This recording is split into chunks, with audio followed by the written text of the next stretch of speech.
In this video, we're going to be tackling fractional and negative indices, and these are tough, so get yourself ready. I'm going to start with negative indices because I believe that these are slightly easier. So let's have a look at negative indices with some numbers first, like 4 to the power of negative 2. Okay. So if the negative sign, if that minus sign wasn't there, it would just be 4 squared, which is 16. Okay, so we're just going to do that for now. But what the minus sign does is it turns a fraction upside down. Okay, the minus sign turns a fraction upside down. Now you might be looking at this at the moment and going, that's not a fraction.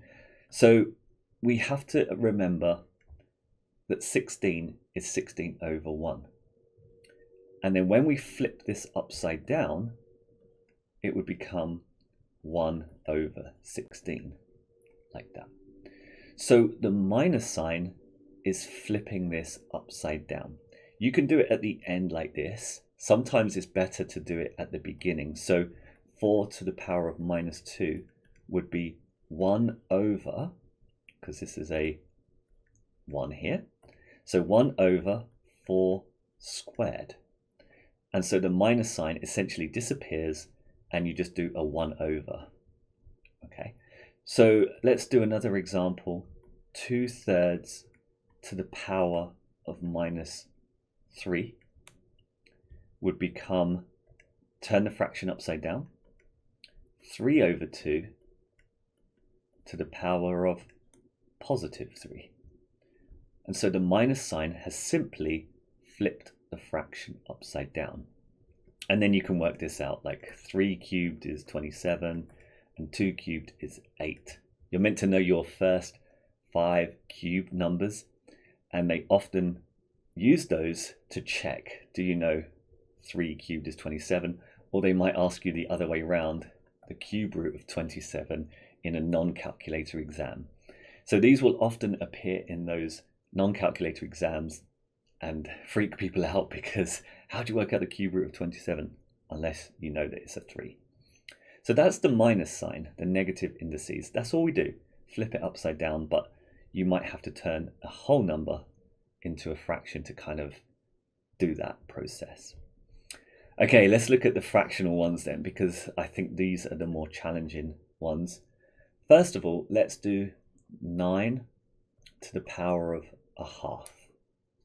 Okay, so this is our fractional power. If you have a fraction, the bottom number, the denominator, goes here in the square root. Okay, so fractional powers make roots. That's your knowledge. And the denominator goes here. Now, have you ever seen square root with a 2 there? No, we don't usually put that 2 there. That's usually just invisible, like x has an invisible 1 here. So that's an added layer of difficulty, because we'll often see just the square root and we have to go this way, and it just confuses us because there's no number there to help. So try to remember that there's an invisible 2 there. And then what happens to the rest?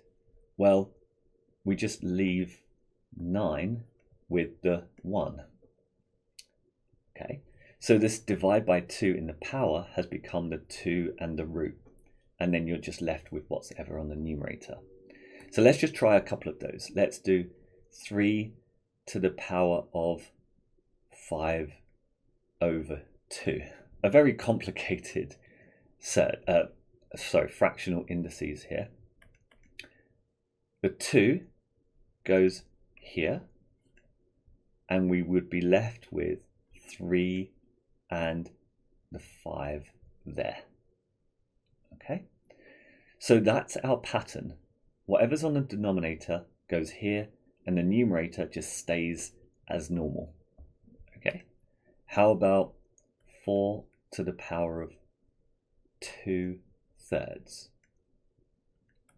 Well, the 3 goes here, and then 4 squared would stay like that.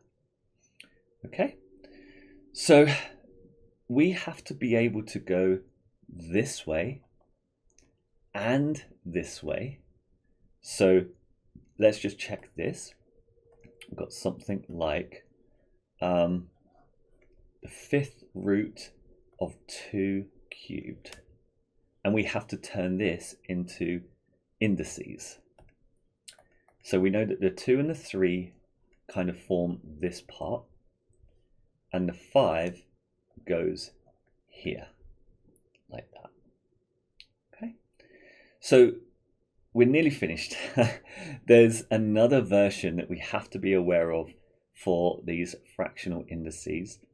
Okay, so let's say we've got x to the power of 2 over 3. Same with letters. Okay, the 3 becomes the root, and the x squared can also be written like this. Okay, so what did I do there?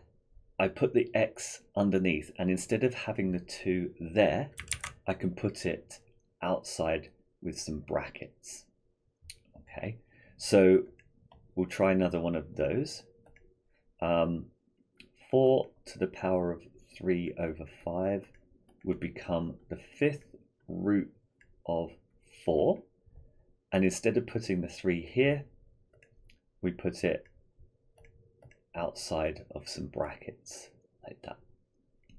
So there's 2 versions of the square root that you have to be aware of, and you have to be able to go backwards from these as well.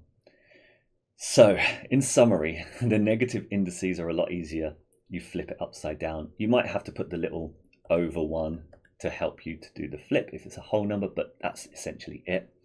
With the fractional powers, the denominator goes in front of the root and the numerator stays where it is, or it can go outside of some brackets as well. Clearly this is going to need some practice, so get on the app and try to answer as many of these questions as you can so that you can easily convert backwards and forwards of all versions.